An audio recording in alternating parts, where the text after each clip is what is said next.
오늘도 하나님과 동행하는 하루가 되기를 바랍니다. 레위기 12장 1절에서 8절 말씀, 아이를 낳은 여인에 대한 규례에 대해서 말씀 묵상하겠습니다. 첫 번째, 산모의 정결의식 규례에 대해서 묵상하겠습니다. 여호와께서 모세에게 말씀하여 이르시되 이스라엘 자손에게 말하여 이르라. 여인이 임신하여 남자를 낳으면 그는 이래 동안 부정하리니 곧 얼경할 때와 같이 부정할 것이며. 본문은 아이를 출산한 산모의 정결의식 규례에 대한 말씀입니다. 하나님께서 모세에게 이 또한 다 알려주신 것이죠. 창세기를 보면 하나님은 원래 인간이 생육하고 번성하여 땅에 충만하기를 축복하셨습니다. 그러나 에덴 동산에서 하나님의 말씀에 불순종하여 선악을 알게 하는 열매를 따먹은 후 모든 여자들은 해산하는 고통을 갖게 된 것이에요. 그리고 출산할 때 수반되는 피와 분비물은 부정한 것으로 간주되었습니다. 피와 분비물은 죄로 말미암아 부패한 인간의 몸에서 흘러나오며 출산 시의 피로 말미암아 신체의 일부도 원래의 상태에서 벗어나게 되기 때문에 여인이 자녀를 출산하는 것은 얼경할 때와 같이 부정하다고 하십니다. 3절 말씀입니다. 여덟째 날에는 그 아이의 포피를 벨 것이요 그 여인은 아직도 33일을 지내야 사녀리 깨끗하리니 정결하게 되는 기한이 차기 전에는 성물을 만지지도 말며 성소에 들어가지도 말 것이며 여자를 낳으면 그는 2일 동안 부정하리니 월경할 때와 같을 것이며 사녀리 깨끗하게 되면 66일을 지내야 하리라. 임신한 여인이 남자아이를 낳으면 7일 동안 부정하다고 여깁니다. 8일 되는 날에 남자아이의 포피를 베어야 되는데 곧 할례를 말하는 것이죠. 그리고도 그 여인은 33일이 지나야 사녀리 완전히 멈추고 깨끗해진다 하십니다. 그 기한이 차기 전에는 성물도 만지지 말고 성소에도 들어가지 말라 하십니다. 성물이라 함은 하나님께 바쳐진 신성한 기구나 제물을 말하는 거예요. 성소는 신의 산에서 세운 성막의 성소를 말하는 것이 아니라 원래 해막의 성소 안에는 제사장만이 출입이 가능한 곳이잖아요.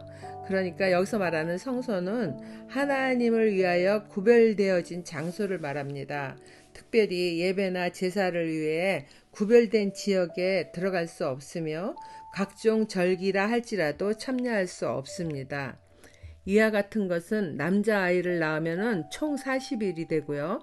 여자아이를 낳을 경우는 80일이 됩니다. 이 기간 동안에 출산한 산모도 유출이 이제 끝나기도 하지만은 태어난 아이들도 태열이나 항달 같은 것들이 깨끗해질 수 있는 시간인 것 같습니다. 산모의 정결 규례는 영적 정결의 원리로 그 당시 문화적 상황에 맞추어서 가르치신 것 같아요.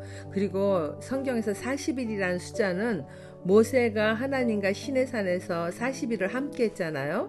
또 엘리야가 40일을 걸어서 하나님의 산 호렙산에 간 일도 있고요. 그뿐만 아니라 예수님도 40일 동안 금식하면서 사탄의 시험을 물리친 매우 귀중한 숫자이며 40일이라는 숫자는 완전수를 말합니다.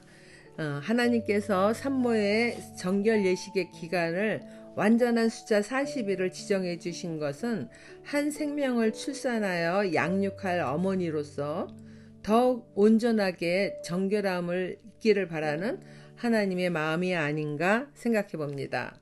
여자아이를 낳은 경우 40의 배수인 80일 동안 남자아이의 출산 기간보다도 배가 되는 것에 대해서는 여러 가지 추측이 있어요. 그것은 원죄의 책임상 남자보다 여자의 책임이 더 크기 때문이라고도 합니다.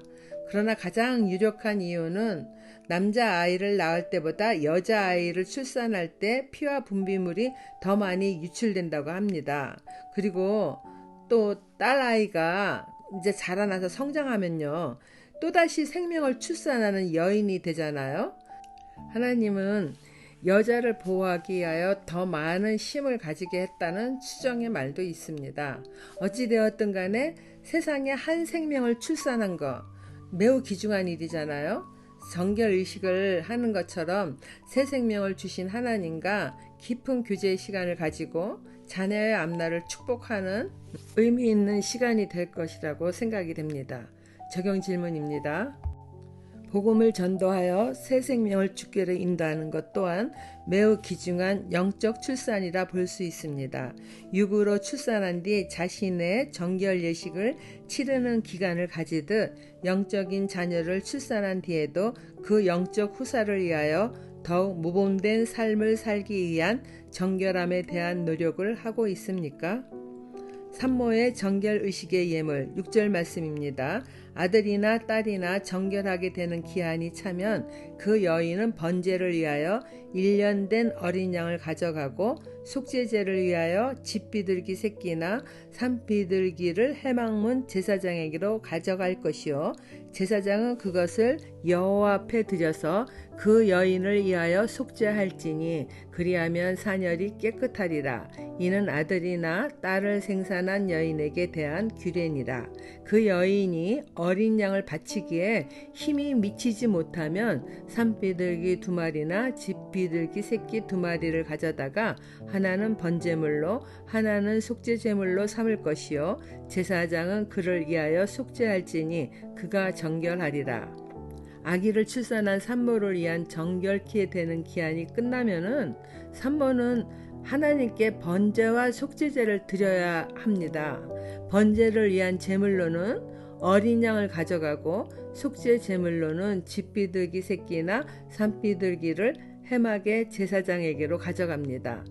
만일 여인이 가난하여 어린 양을 바치기가 어려울 경우에는 산비둘기 2마리나 집비둘기 새끼 2마리를 가져다가 번제물과 속죄제물로 드리게 하셨습니다.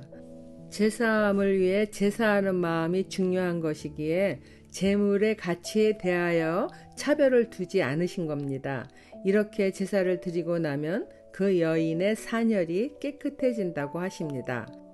이러한 모든 정결 예식은 번제와 속죄제를 통해서 산모가 자신의 지나간 삶을 뒤돌아볼 수 있고 또 새 생명의 양육자로 부족함이 없도록 하나님을 온전히 믿고 따르는 다짐도 할 수 있는 귀하고 중요한 예식이라 생각됩니다. 적용 질문입니다. 정결 기간이 끝난 뒤에도 하나님께 번제와 속죄제를 드리는 것은 인간은 여전히 하나님과의 관계를 맺음으로 살아가야 되는 존재임을 스스로 다짐할 수 있게 될 것입니다.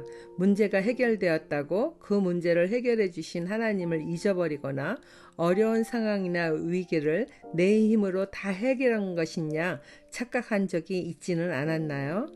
기도하겠습니다.